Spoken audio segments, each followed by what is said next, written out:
Hi, and welcome to our demo called Never Forget a Face. Thank you for being with us today. My name is Elgin Lam, and I am a Senior Prototyping Engineer for Amazon Web Services here in ASEAN. And I'm Richard Neil Ilagan, also with Amazon Web Services in ASEAN as a Prototyping Architect. Together with the other folks from AWS Prototyping, Elgin and I work with hundreds of companies in bringing solutions to some of their most critical business challenges by demonstrating the art of the possible. Before we start, I'd like to preface this by saying that while we may be talking about some medical terms in this presentation, neither Elgin nor I are medical professionals. You should always seek medical advice from a professional. Today, we're excited to share with you a demo we've been putting together called Never Forget a Face. It's an online web game. We figured we'd look for more ways to play more games during work hours, so we ended up building this, and here we are.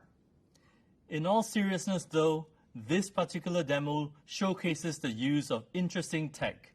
And at the heart of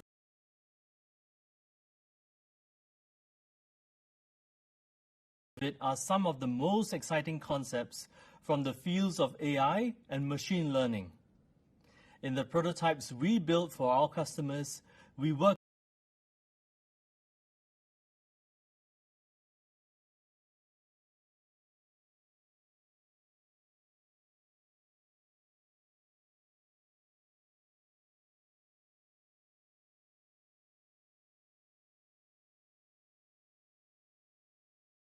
with a lot of emerging technologies, and artificial intelligence is something we are seeing more and more applications in multiple industries.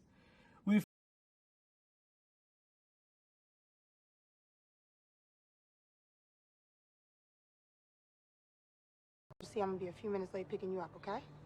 Okay. Good luck out there today. Thanks. Hey, you know if I...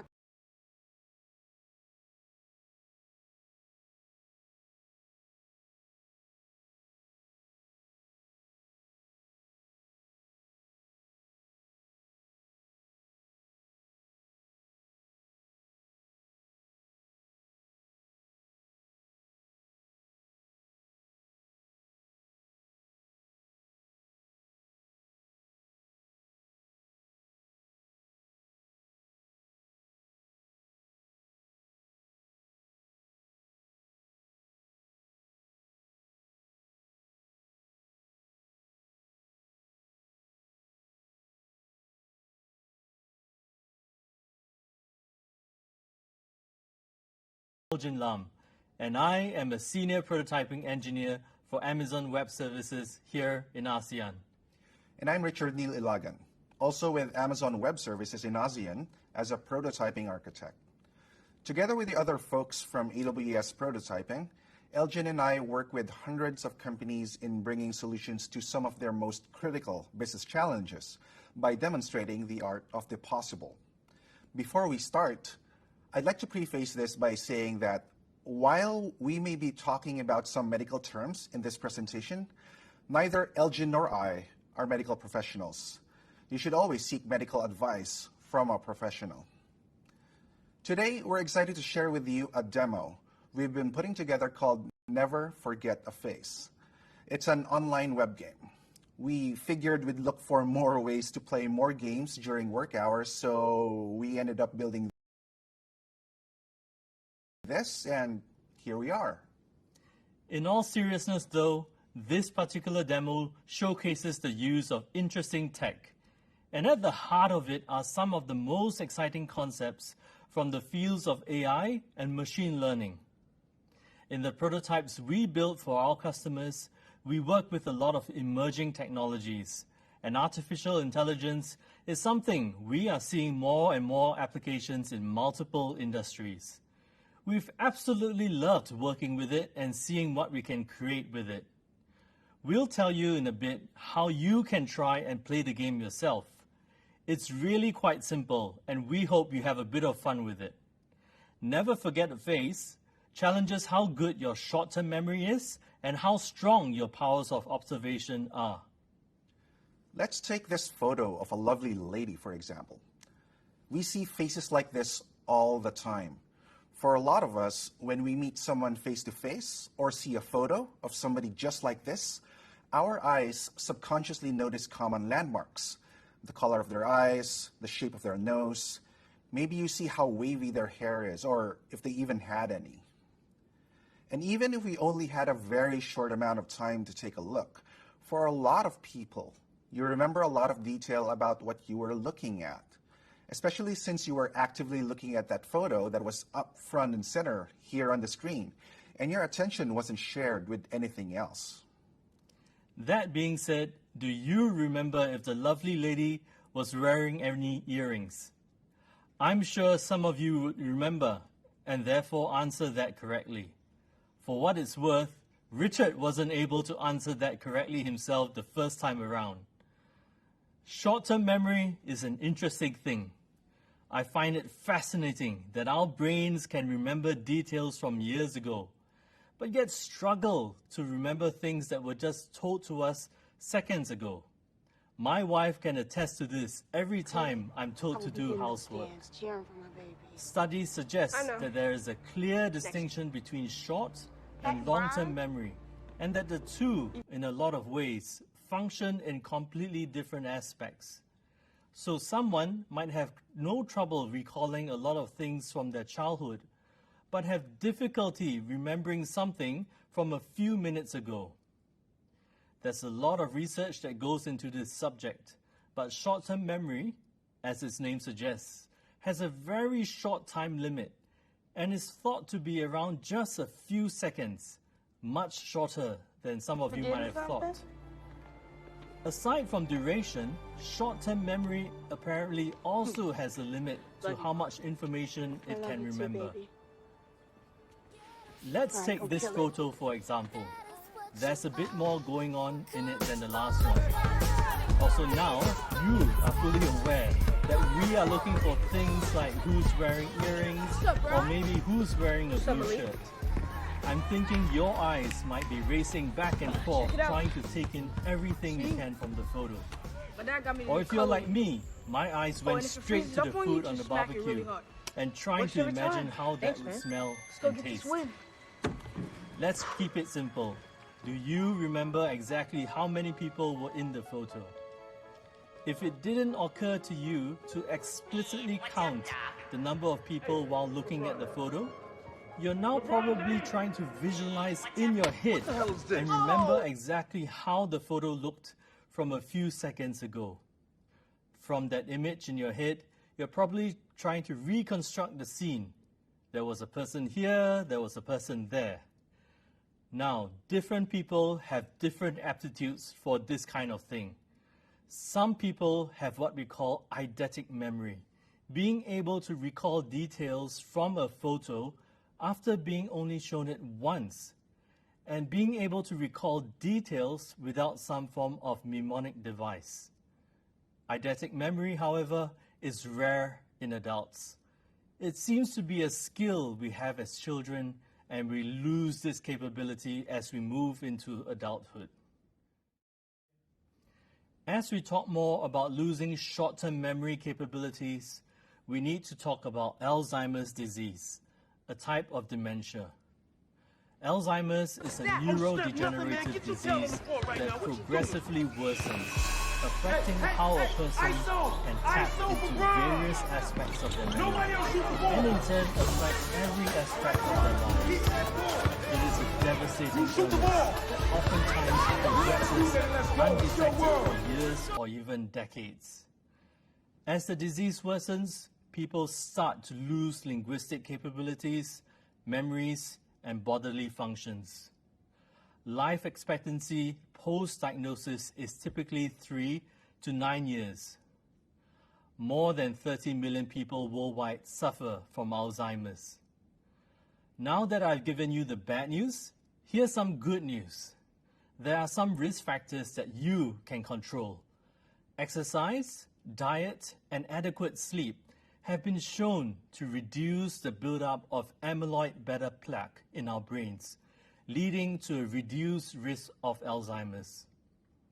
Another thing you can do to prevent Alzheimer's is frequent cognitive stimulation exercises, like memory and recall games.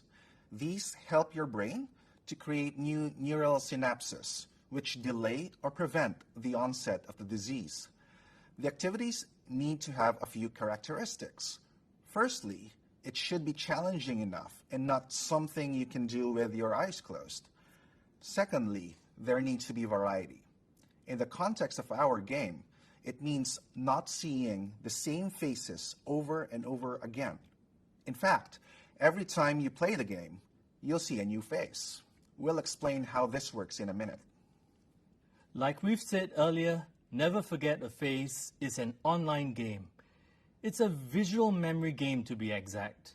It's meant to challenge how well you remember the photos you've just seen a few seconds prior, and how quickly you can answer the questions regarding details about them. It's very similar to the exercise we had earlier with the 2 photos.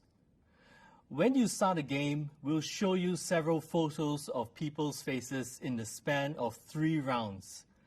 You'll have just a short amount of time to look at them, and then you'll be given questions about what you just saw. You'll be scored not just for how correct your responses are, but also how fast you can answer. To make it simpler to understand, Richard will show you a run of the game himself. But before we do that, please note that this is all just for a bit of fun and mental exercise. It's not meant to help diagnose or give an indication of whether you have Alzheimer's or even how likely you are to get the illness. Please consult a doctor if you are concerned about your personal health. We want you to have fun and maybe even find a bit of a personal challenge while you play the game. So please, enjoy. Richard will take us through a run. Then we'll tell you more about how the game is built, as well as how to access it yourself. Here's a link to the game, or if you're on a mobile device, you can just scan the QR code to access it. So this is Never Forget a Face. Like we've said, it's a game you can play on your browser. There's a few things you can do from here, but for now, let's just go ahead and start a game. Once you start a game, there's a bunch of things that'll start spinning behind the scenes. For one, we'll start collecting all the photos that are going to be used for your game, around 50 of them. Once the game is ready, this button shows up, and that'll let us get right to it. The game is played across 3 rounds. You'll be shown a set of photos at the start of each round, and you'll also have a time limit to look at all the photos. After the time is up, you'll be given a question about the photos you just saw, and if you're anything like me, you'll get it totally wrong. But I'm sure your memory's way better than mine.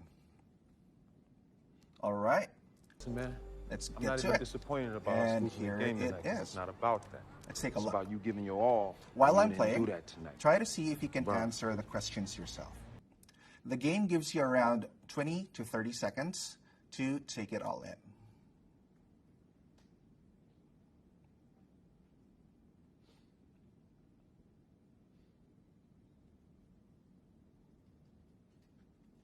And that's time. So, this is the question. This is randomly generated for every round based on the photos you got. I honestly don't remember much about the last set, so let's just go with 0.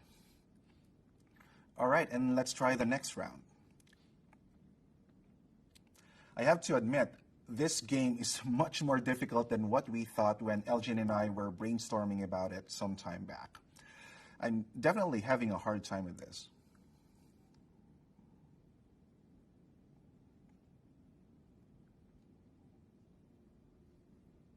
All right. I'm not too confident with my answer. Are you? I'm not much better from last round, but I'll put in 2. I kind of remember some of them having beards and mustaches, so let's go with that. Last round, here we go. So you don't actually have to get the exact right answer here. The game judges your answer based on how close you are to the correct answer and awards points accordingly. It also times how fast you can answer. So faster, correct answers are worth more. I'm also not too confident about this round too. So let's put in around 4 or 5. Let's go with 5. Then let's punch that in, and of course, after the game, you're showing your score. Right now, we're just showing your total points. We're working on giving more information here, like a summary of the rounds maybe, and your global percentile standing. The game will also remember your past scores and games, so it'll be able to tell you if you're improving over various runs. Well, I do hope you found that interesting. I've never been really good with memory myself, so I certainly wasn't expecting much of a score. The way the game is built is actually pretty straightforward. We're using quite a bit of serverless technologies to run it. The website itself is hosted on an Amazon S3 bucket and Amazon CloudFront using AWS Amplify. So there's no backend server required to make the application available to you. Once you and everybody else watching us starts to play, the hosting just automatically scales up and adjusts to cater for the load. To make all the functionality possible as you play the game, the app sends requests to an API, which are just serverless functions in AWS Lambda, fronted by Amazon API Gateway. All of the data is stored on Amazon DynamoDB, which is, again, one of several serverless database options on AWS. End-to-end, the application will just automatically scale, with absolutely zero service to manage. What's really interesting about this setup is how we are sourcing the photos the game is showing you. I'm not sure if you've caught on by now, but none of the people in the photos in the game are actually real. All of them are actually being generated, or imagined, if you will, by a machine learning model. All of these people are fictional. We've used Amazon SageMaker to build a machine learning model that creates a completely new and completely fictional photo of a person on demand. Amazon SageMaker is a service that aims to make machine learning accessible and available to every data scientist and developer. Once we've generated enough photos for the game, we then need to know what's in those photos. How many people are wearing glasses? How many are smiling or sad? For this, we use Amazon Rekognition, which is a managed service for image and video analysis using machine learning. Using Rekognition, we can easily identify features and characteristics in each photo and use that information to generate the corresponding questions for your games. A really crucial piece of this is how the machine learning model creates new photos. I mean, how does a computer even think of new faces in the first place? How does it imagine? To make this possible, we are using something called a GAN, which is short for Generative Adversarial Network. You might already know that a lot of machine learning revolves around what we call neural networks, and that these networks learn and adjust by going through an iterative training process. Simply put, and at the risk of oversimplifying things, what happens is that these models take in an input, have a set of hidden layers, and a layer that provides output. This is repeated many, many times until the model reaches a sufficient enough level of accuracy. Traditionally, we'll have what is called a test data set, which is what the model will use to evaluate how accurate it is. This data set is prepared beforehand by real people in a process called labeling. GANs, on the other hand, work a little bit differently. In a GAN, we normally have two machine learning models, a generator and a discriminator. The generator model works just like any model in that it takes in an input, then spits out a result. But then the discriminator model evaluates what the generator model has created. Both of these models can then adjust according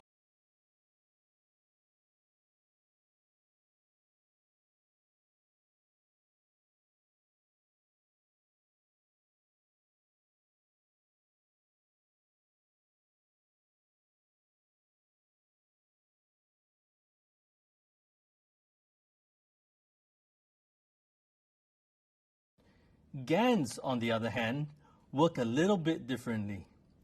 In a GAN, we normally have two machine learning models, a generator and a discriminator.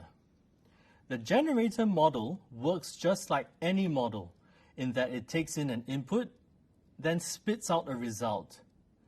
But then the discriminator model evaluates what the generator model has created. Both of these models can then adjust accordingly based on the result. We trained the GAN for this demo using a PyTorch-based model on Amazon SageMaker. You can think of this as two machine learning models where one is continuously trying to fool the other. Let's pretend for a moment that we are in a museum, one with very poor security. In this museum, we have many beautiful and famous pieces of art on display. Unfortunately, there is a forger in the museum, and he is doing his best to learn how to make a perfect replica of something like the Mona Lisa. The museum curator is walking around with a keen eye in detecting forgeries and copies. In the first few tries, the forger is terrible at his job, and he gets busted almost immediately by the curator. As the forger starts to learn based on the reaction of the curator, he gets better and better at creating replicas. Remember, the curator has access to all of the original paintings, so he is also trying his best to learn to be able to tell the difference between a real and a fake. Eventually, we reach a point where the forger is so sophisticated that the curator cannot anymore tell the difference between what is real and what is fake. In our GAN, the forger is the generator, and the curator is the discriminator. That is how this game generates fake photos of people.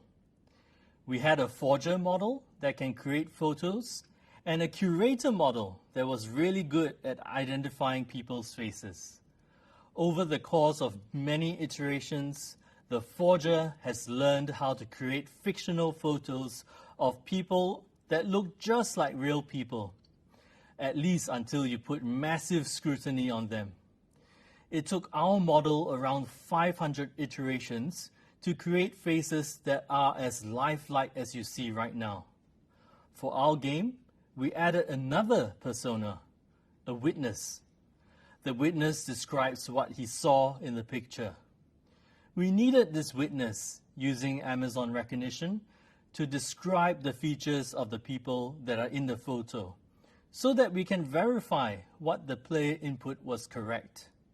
Remember, these people don't actually exist, so we need a way to verify the player's answers. We really hope you found that really interesting, and hopefully we've helped stoke that sense of wonder in you about what else could be possible. Technology itself is changing continuously and at such a fast pace. New things are being built and imagined all the time. Machine learning is a very fast-moving field of technology. If you want to learn more about the art of the possible with AI and ML, we'd recommend you check out the official AWS training and certification website, where we offer over 65 free digital courses on machine learning that you can take and consume in your own time at your own pace. These have been built and made available by AWS experts and are continuously updated as well. The AWS Training and Certification website also offers virtual, instructor-led training, if you prefer that, and AWS experts can help you and your team apply ML to your business if you like. If you're interested in pursuing AWS certifications, you can also use the material to validate your own skills and eventually book an exam. For more information, do visit the AWS Training and Certification website at the URL that is shown on your screen. Thank you for joining Richard and I on this session. We hope that you have found it fun. And please feel free to reach out to us if you have any questions. Be sure to complete the session survey to help us improve your summit experience in the future.